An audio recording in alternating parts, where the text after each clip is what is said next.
আজকে চলে এলাম ছেলেমেয়েদের স্কুলে। ছেলেমেয়েদের স্কুল থেকে ঈদ পুনর্মিলন অনুষ্ঠান করবে নাকি, তাই গার্জিয়ানদেরকে আমন্ত্রণ করেছে।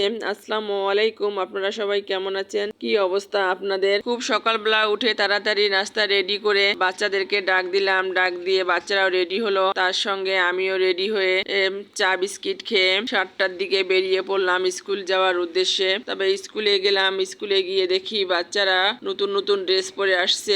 ঈদ পুনর্মিলন অনুষ্ঠান তো, তাই নাকি টিচাররা বাচ্চাদেরকে বলছে তোমরা সবাই ঈদের নতুন ড্রেস পরে আসবা, এখানে অনেক আনন্দ করবা, নাচ গান হবে, মজা হবে, তাই নাকি বলছে। তাই দেখতেছি যে ঠিকই কথা মতো বাচ্চারা নতুন ড্রেস পরে আসছে। কিছু কিছু গার্জিয়ানও অবশ্য বলতেছে যে রাতে বাচ্চারা আজকে ঘুমায়নি, স্কুলে আসবে নতুন নতুন ড্রেস পরে ফ্রেন্ডদের সঙ্গে নাচ গান করবে, আনন্দ করবে। তাই কোনো বাচ্চা নাকি ঘুমাতে পারেনি, গল্প করছে বাচ্চার গার্জিয়ানরা, আমি শুধু শুনতেছি। অবশ্য আমার বাচ্চারাও এতে কম ছিল না, ওরা দুইজনও খুব এক্সাইটেড ছিল, নতুন ড্রেস পরে স্কুলে আসবে, ফ্রেন্ডদের সঙ্গে ঘুরবে। আমার মনে হয় এত এক্সাইটেড হওয়ার কারণ হচ্ছে সপ্তাহের 5 দিনই ওরা স্কুল ড্রেস পরে আসে। স্কুল ড্রেস পরে আসতে আসতে বিরক্ত হয়ে গেছে, আজকে একটু রঙিন ড্রেস পরে আসতে বলছি, তো তাই ওদের মনে এত আনন্দ। এটা হলো প্লে ক্লাসরুম। প্লে ক্লাসরুমটা বিভিন্ন ছবি এবং স্বরবর্ণ ব্যঞ্জনবর্ণ দিয়ে সাজানো। পিছনের মাঠে রান্নাবান্না চলছে, মনে হচ্ছে কোনো খাওয়া দাওয়ার আয়োজন করছে পরিচালক মইদুল ভাই। গার্জিয়ান ও বাচ্চাদের জন্য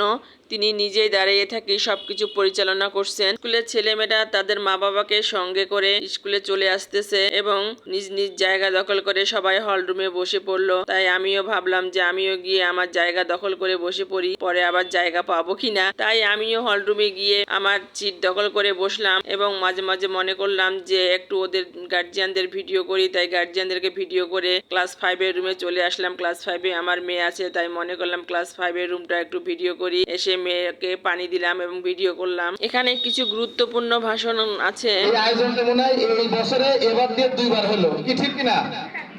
করি আর একবার হবে বছরের শেষে।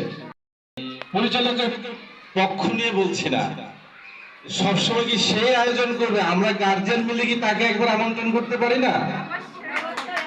স্কুলের পরিচালক এবং প্রিন্সিপাল স্যার গার্জিয়ানদের সঙ্গে শুভেচ্ছা বিনিময় করলো। তারপর বাচ্চারা নাকি একটু নাচ গান করবে, তাই বলল সামনের মাঠে চলেন যাই, ওখানে গিয়ে বাচ্চাদের নাচ গান একটু আমরা দেখবো। তাই আমরা সামনের মাঠে চলে আসলাম। এসে কিছু টিচারদের ছবি তুলে নিলাম এবং টিচারদেরকে ভিডিও করলাম। করার পর নাচ গান শুরু হয়ে গেল। এবার বাচ্চাদের উড়াধুরা নাচ, হায়রে নাচ, বাচ্চাদের নাচ দেখে ভিডিও করতে আমার ভালোই লাগছে। মাঝে মাঝে মনে হচ্ছে ভিডিও ছেড়ে বাচ্চাদের নাচই দেখি, এত সুন্দর বাচ্চারা নাচতে পারে, নিজেদেরকে উপস্থাপন করতে পারে, ভাবাই যায় না।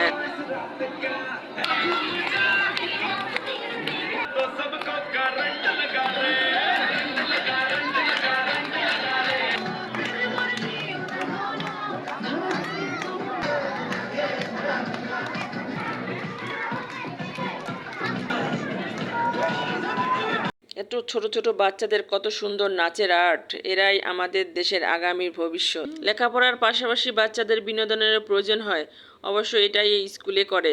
বিনোদন করলে বাচ্চাদের মন প্রফুল্ল হয়ে যায়, পরবর্তীতে তারা লেখাপড়ায় ভালোভাবে মনোযোগ দিতে পারে। এবার খাওয়া দাওয়ার পালা, সবাইকে প্লেট বিতরণ করছে। তো প্লেট নিয়ে আমিও আমার জায়গায় গিয়ে বসলাম, যে একটু পরেই খাবার দেবে, সবাইকে বসতে বলছে এবং প্লেট দিচ্ছে। আমিও একটা প্লেট নিয়ে হাত ধুয়ে এসে বসলাম। তো খাবার নিয়ে আসলো, খাবার প্লেটে দেওয়ার পরে বুঝলাম যে খিচুড়ি রান্না করেছে মাংস দিয়ে। তো সবাইকে দিল, সবাই আস্তে আস্তে যার যার মতো শেষে খেয়ে নিচ্ছে। আকাশ প্রচন্ড মেঘ করছে, তবুও প্রচন্ড গরম ছাড়ছে। এত গরমে খিচুড়িও ছিল গরম, এত গরমে গরম খিচুড়ি বুঝতে পারছেন কি অবস্থা এক এক। তো আমি নিজের খাওয়া তাড়াহুড়া করে খেয়ে নিলাম। খেয়ে নিয়ে মনে করলাম যে বাচ্চাদেরকে দিচ্ছে, এই সময় একটু বাচ্চাদের ক্লাসে গিয়ে ভিডিও করি, তাই এসে ক্লাসে ঢুকলাম। এক এক করে সব ক্লাসে আমি ভিডিও করলাম। এটা মনে হচ্ছে যেন নার্সারির ক্লাস হবে। তো নার্সারির ক্লাস ভিডিও করে আমি চলে গেলাম ক্লাস 4-এর ক্লাসে। 4-এর ক্লাসে পারুল ম্যাম ছিল, ওখানে একটু ভিডিও করলাম। দেখলাম পরিচালক মহিদুল ভাই নিজেই বাচ্চাদেরকে খাবার তুলে দিচ্ছে অনেক যত্ন সহকারে, তাই একটু ছবি নিলাম। যে আমার ছেলে খাচ্ছে আবার পিছনে তাকাচ্ছে। তো এই অবস্থা বাচ্চারা বেশ মজা করেই খাচ্ছে। চলে আসলাম 5-এর ক্লাসে। 5-এর ক্লাসে টিপু স্যার আছে, টিপু স্যার 5-এর বাচ্চাদেরকে খুব যত্ন সহকারে খাওয়াচ্ছে। তো প্রতিটা ক্লাসেই দেখলাম খুব সুন্দর বাচ্চাদেরকে যত্ন সহকারে এরা খাওয়াচ্ছে, কি আর বলবো এদের গুণের কথা। তো বাইরে একটু ভিডিও করলাম, আকাশটা প্রচন্ড মেঘ করছে, এখন বৃষ্টি আসবে মনে হয়। তো বলতে বলতে বৃষ্টিও চলে আসলো। বৃষ্টি হচ্ছে, বৃষ্টি আর আপনার ভিডিও করে আপনাদেরকে দেখালাম না। ক্লাস 2-র বাচ্চারা অনেক মজা করেই খাচ্ছে, বাহিরে বৃষ্টি হচ্ছে। তো বৃষ্টিটা ক্ষণিকের জন্যই চট করে থেমেও গেল। এরা সবাই আমার মেয়ের ফ্রেন্ড, তাই আমি এদের কিছু ভিডিও করলাম এবং কিছু ছবি তুললাম। তবে ছবি আমি ভিডিও শেষে একটা ছবি দিয়ে দিব ওদের। তবে আজ আর নয়, আপনারা সবাই ভালো থাকেন, সুস্থ থাকেন এই কামনায়। আল্লাহ হাফেজ।